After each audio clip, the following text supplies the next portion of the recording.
First of all, I want to apologize for the delay in uploading this video. This is part 2 of a story that I started in my previous video. If you haven't seen part 1 yet, I highly recommend checking it out first. You can find the link in the video description below. Mira lay on the ground, defeated and overpowered by Han's brutal attack. Her friends and tournament companions were left in shock by the sudden turn of events.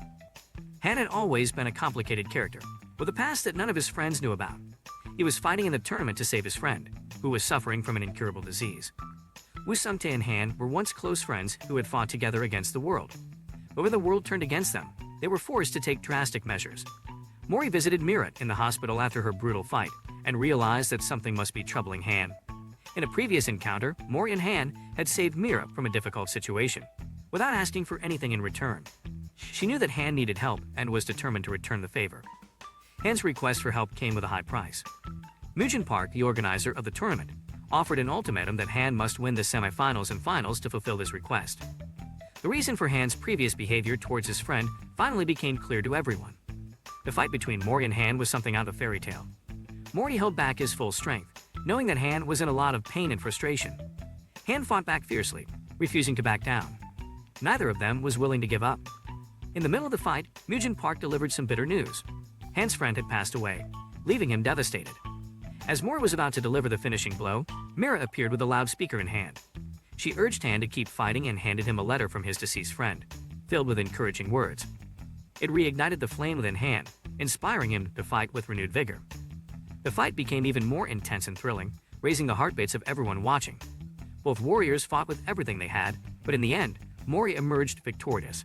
He picked up Han on his shoulder, and Mira took his other side, displaying their deep bond and infinite friendship. Han finally let go of his aloofness and began to trust people, forming a strong bond with his friends that would last a lifetime. The preliminary rounds of the tournament had come to an end, and the next section was about to begin. The commissioners had decided to make it a 3-man tag team tournament due to the overwhelming amount of talent among the fighters. They wanted to uncover something they had been looking for ages, and this was the perfect way to do it. Mujin Park, the commissioner, knew that he had to make sure that his team was ready for the upcoming challenges. That's when Jin Taejin, Mori's grandfather, appeared. Like all anime dads, he was incredible. He uttered the quote that everyone had been waiting for. "There is this one thing I tell my grandson. Do whatever you want," he said. Jin Taejin was strong, tenacious, and someone who did not mess around. However, Nox, the evil cult featured in the previous part, had surfaced and asked Jin Taejin to join the ranks. He declined and put a dent in their army. Park Mujin explained the source of power that our trio had faced off against in the past. Seonjin and Kyu, the commissioners, were users of Chiriok, harnessing the powers of ancient animal gods and controlling them to fight. The announcer visited Mira and told her not to lose hope. He advised her to train harder with the moonlight technique and perfect it. Meanwhile, Mori met with an old man who wanted to train him in fighting. The old man had a lot of knowledge and experience in martial arts and was determined to help Mori improve his skills. The six, a group of martial art experts, were on their way for a meeting called forth by Park Mujin. They were members who excelled in their form of fighting, and the landscape of the world was shifting, making this meeting necessary. Park Mujin told his former master about Mori consuming a sage fruit, which contained some kind of power. The world was about to change, and the fighters had to be prepared for whatever was to come. Suddenly they saw news, discovering that Nox had killed the announcer. As the tournament progressed, tensions were high and surprises were in store. Q, one of the commissioners who was thought to be dead, made a shocking appearance. It turned out that he had been attacked by the evil cult, Nox. Q remained calm but furious, engaging in a brutal fight with his Chiriok character, the Joker, which resulted in his opponent losing their hands.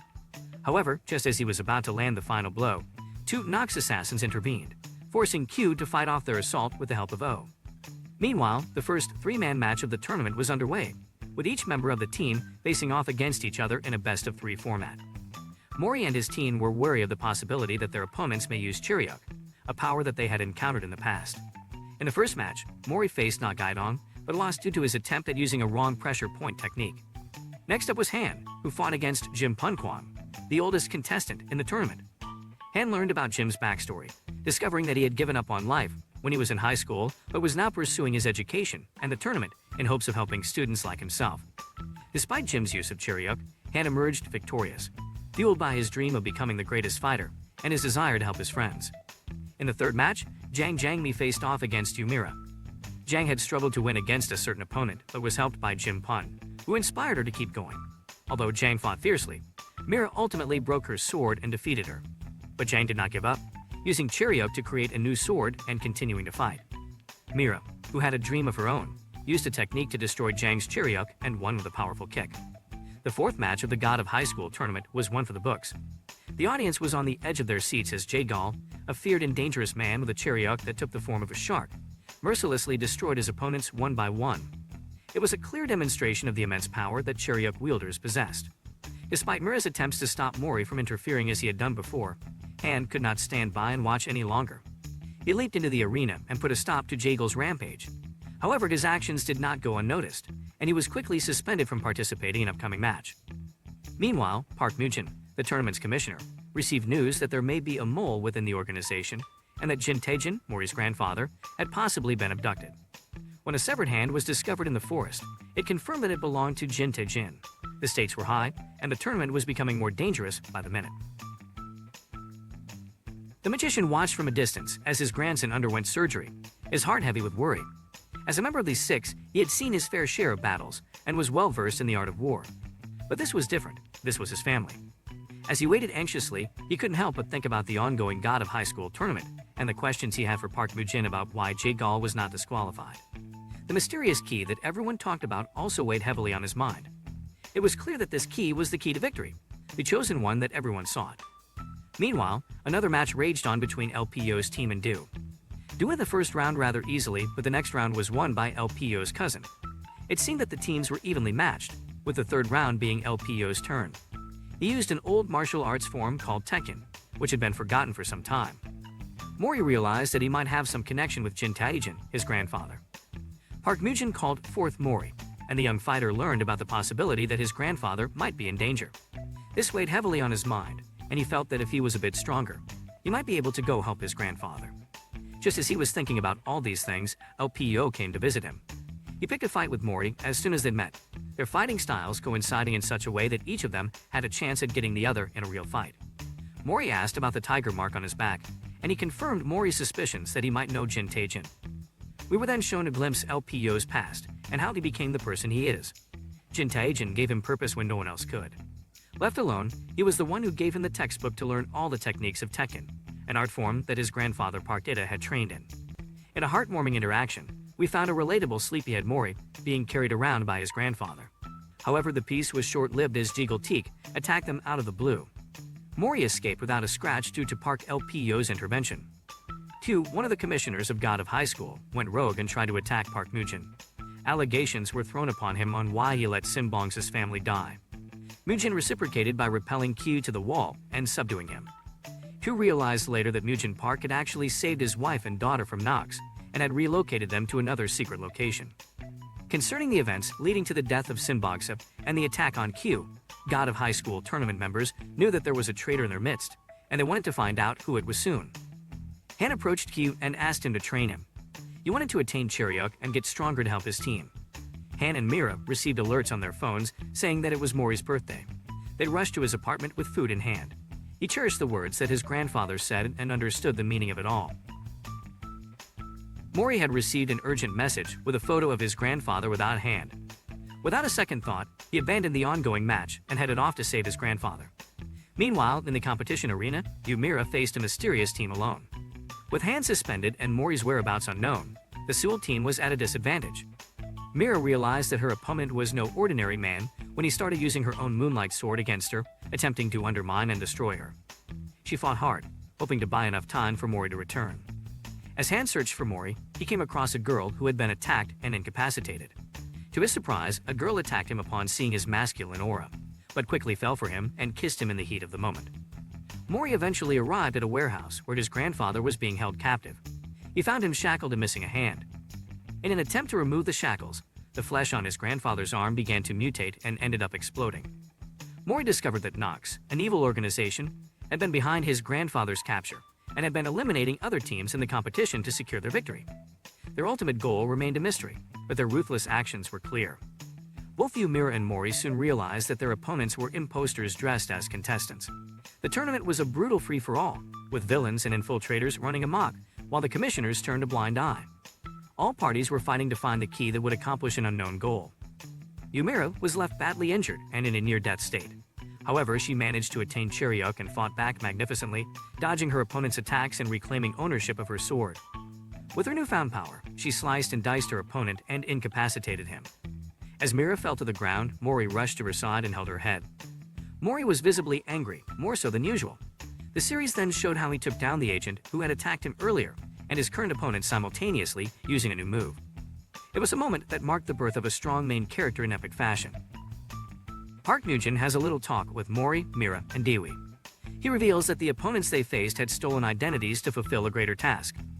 Mori desperately wants to save his grandfather, who was kidnapped by Nox for reasons unknown. A glimpse of a meaningful backstory to LPO and his cousin entered a martial arts competition 4 years ago. His cousin, Sumdu, faced off against Tegel Jack, and he is such a brutal character breaks her leg, incapacitating her for a lifetime. He rips her dreams of becoming a martial artist right out of her hand. The reason behind the participation of LPO in the tournament is to save her from this unfair fate. The match between Sul and Chungshan Numdu begins. It's handed Park Sunga. She is a hardcore martial artist, goes for the vital parts. She throws him off balance, and is in a predicament. The up and down game of perseverance is a sight for sour eyes. The thing about Han and LPO is that they want to help their loved ones no matter what. After the realization that Han can fight for himself, even after the death of his friend shows his perseverance to certain situations. His burdens decreased a little bit, and he was able to fight with all he had. LPO learned the same lesson as well through his cousin's match. His hand-to-hand combat is crisp. I especially like the immersive scenes where we get the fighter's perspective. The first round goes to Han. Mori of LPO is the main event.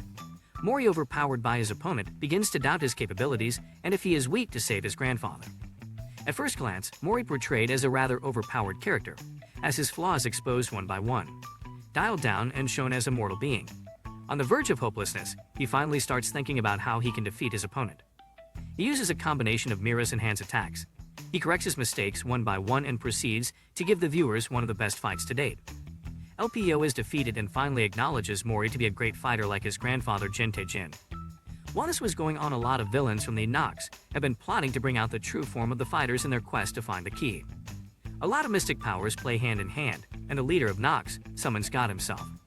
Park Nugent, the commissioners, and a member of these 6 in a spectacular array of combo attacks stop Nox in their tracks. Armageddon was avoided due to the intervention of these forces. LPO, while he falls to the ground, a new power awakens inside him. A fox approaches him and grants him mystical powers. The intense battle between Mori and LPO continued to escalate. LPO had unlocked a power that surpassed even that of God himself, making him the key that every organization had been desperately waiting for. According to legend, the 9-tailed fox spirit had once been the guardian of God, but as its power grew, God began to fear that it would rebel against him. In response, the fox spirit decimated half of heaven and was banished to the world of humans. It went into a slumber for over 1,000 years, waiting for its chance to return. As the fight raged on, Mori found himself outmatched against this immense power and proceeded with caution. He sensed something unique about LPO's Chariok and was wary of its effects. All the Chariok users present felt a tingling sensation, resonating along with LPO's power. But as the battle pushed Mori to the edge, he unlocked an abnormal power. No one knew what it was, whether it was some kind of Chariok or the power of the mysterious sage fruit. With a powerful surge of energy, he conjured up a storm and bashed LPO with a massive hand, presumably that of a monkey's. The onlookers were stunned that Mori had defeated the powerful key with his latent abilities. This raised questions about power scaling and why it seemed so out of proportion. After the fight, LPO was rushed to the hospital, where Mori came to visit him. Jin revealed the suspected kidnapping of his grandfather, and LPO offered his support, asking Mori to call him Big Brother. Meanwhile, Joan Jugok, the grandson of one of the 6 members, emerged from his injury and transformed into a monster. He consumed others and used their energy to attack, leaving a trail of destruction in his wake. Jigal, who encountered him, showed no mercy, continuing to go on a killing spree. The monster eventually made its way to LPO's room, where it faced off against LPO and his teammates. It resembled a parasite, consuming other people by killing them and gaining strength. Eventually, Jigal used his Chariok to behead the monster, along with LPO's captured teammates. But the victory came at a great cost. LPO and his teammates soon realized that they had lost much more than they had anticipated, bringing back painful memories of an old ordeal between Jigal Teak and LPO's cousin 4 years ago. The pain became too much for LPO to bear, and he erupted in grief. Jigal was forcibly ejected from the building. As if that wasn't enough, Nox began to summon their godlike being and head towards the key. In response, Mujin Park made an announcement that shook everyone to their core. As of this moment, the god of high school is over. As the skies turned a sinister shade of red, the people of Seoul looked up in horror as strange beings plummeted from above. The situation looked grim, and it only got worse when Nox summoned their ultimate weapon, a deity-like figure known as God, to descend from the heavens. Park Mujin knew that if the key and God were to meet, it would spell doom for the entire world. He desperately tried to prevent the impending destruction, but it seemed that all hope was lost. Jae-gul was abandoned by his mother and sold to a rich old man, who raised him to be a winner at all costs. He was taught that those who took the easy way out and abandoned others were losers, while those who pursued victory with confidence were true winners. These teachings had a profound impact on his personality and turned him into a formidable foe. LPO faced off against Jae-gul in a brutal battle, fueled by his anger at Jae-gul for taking everything good in his life. Meanwhile, the members of Six fought against the strange parademon-like creatures that had appeared, and Park Mujin struggled to stop the incoming deity from destroying the city.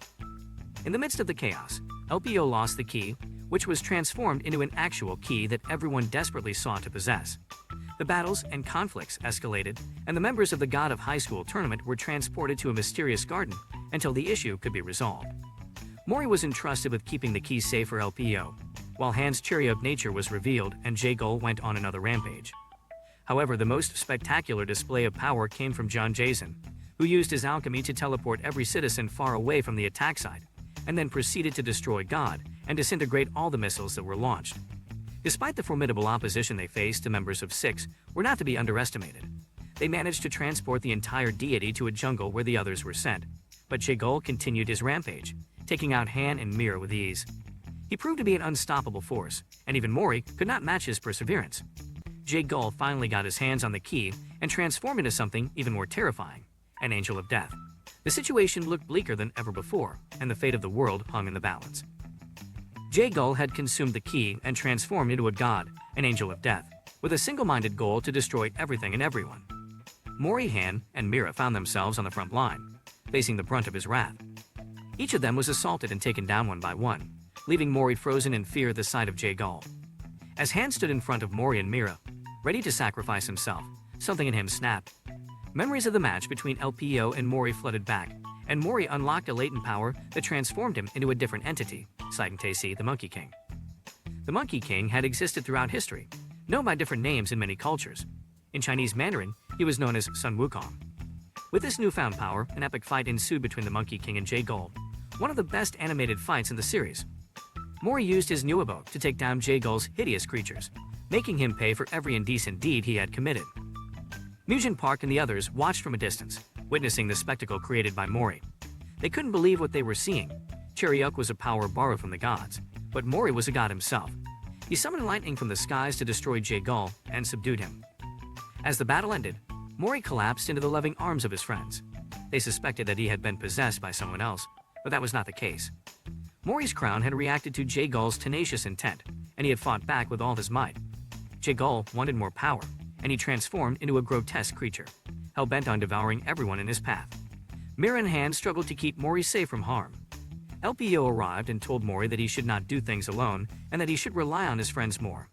The four of them engaged in an epic fight, launching an onslaught of attacks and destroying Jae-gul. Mori launched his final attack but struggled to finish him off. However, the grandson of the magician turned the tide by petrifying Jae-gul, finally destroying him. With the fight over, a member of these six emerged from her slumber, Kim Un-meo, the progenitor of life as we know it. She was the grantor of the wish that the winner of God of High School was entitled to. Mori rushed to make his wish without consulting anyone, expressing his deepest desire to see his grandfather once again. With his teammates' permission, he asked for everyone hurt during the battle to be healed. LPO's cousins, who were all disabled, were miraculously healed and returned to good health. Mori may be a knucklehead, but he cares deeply for the people around him. His actions in the face of danger had shown that he was willing to put his life on the line for the ones he loved, and his wish had helped to bring happiness and healing to those around him. I hope you enjoyed watching this story. Some of you have asked for longer videos, so I try to make this one long. Let me know in the comments if you enjoyed the longer format or if you prefer regular videos. Your opinion matters to me, and I want to make sure I'm creating content that you enjoy. Don't forget to hit the subscribe button and turn on notifications to be notified of my future videos. Thanks for watching.